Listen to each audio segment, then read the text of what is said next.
We're so happy that you're here with us today. We are going to be looking at our food pantry and giving you a little bit of a tour, virtual tour of our food pantry today. And as you can see, this 4,000 square foot building we built in 2015. And so the great part is that we were able to write a grant to the Sorensen's Legacy Foundation, and they were able to help us build this wonderful facility for low-income people who are underemployed in our community, so that they could come and they could choose the food that they needed. Right now, we are currently helping between 500 and 600 people every single week, and that number has actually increased by about 27% during all of this that we are facing at this time.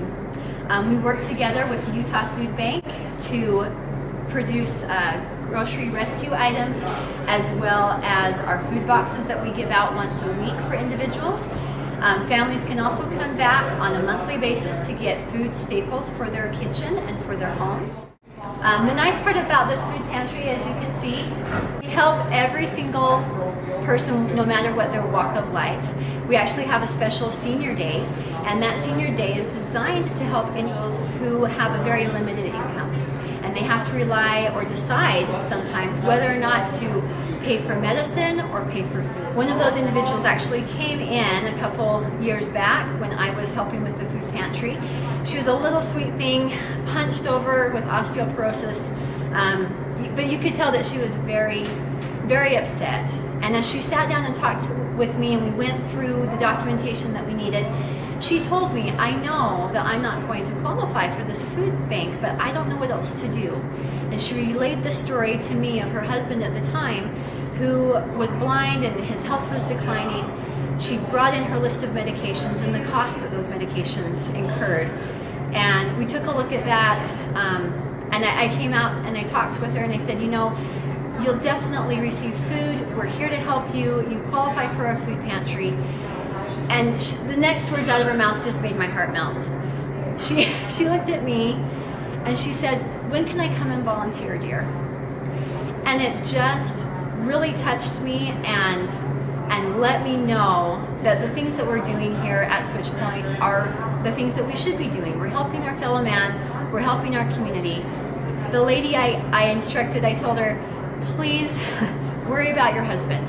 That's where you need to help right now. And she thanked me and we went on our way. She came back a few times and the crisis was over. Her husband passed away and she no longer needed our services here at the food pantry. But that type of story is what every individual who comes to our food pantry is faced with. The faces may be different, the stories may be different, but everybody's trying to do their best and to make ends meet. And Switchpoint Emergency Food Pantry is here to do just that.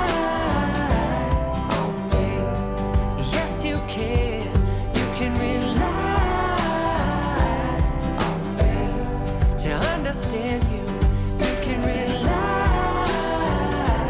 on me. I was divorced in early 2018 and was living on the street. I'm no longer living on the street, but I am still on the edge of poverty. The soup kitchen helps us stay off of the street. It's not necessarily for just it's for anyone who needs a meal.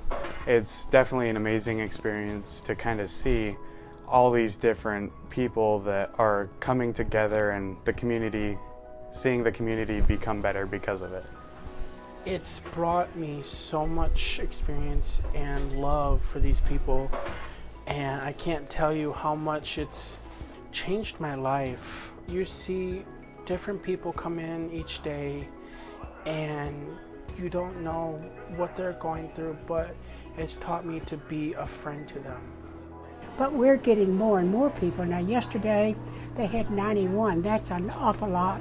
And you know, some of them come back 2 or 3 times, but that's probably the only meal they have all day. I was able to get regular meals Monday through Friday, and the soup kitchen literally saved my life.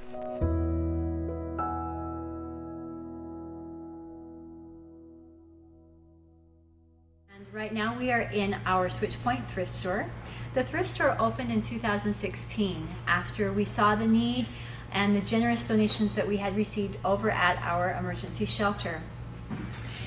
The Switchpoint Thrift Store serves two different functions for Switchpoint.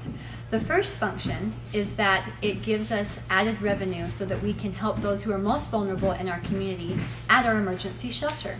The second function is that it offers a job shadow training program for individuals that need help learning how to be a better employee, learning how to be more marketable so that they can hold on to the jobs that they get, and giving them the skills that they need so that they can use those skills moving forward into their career.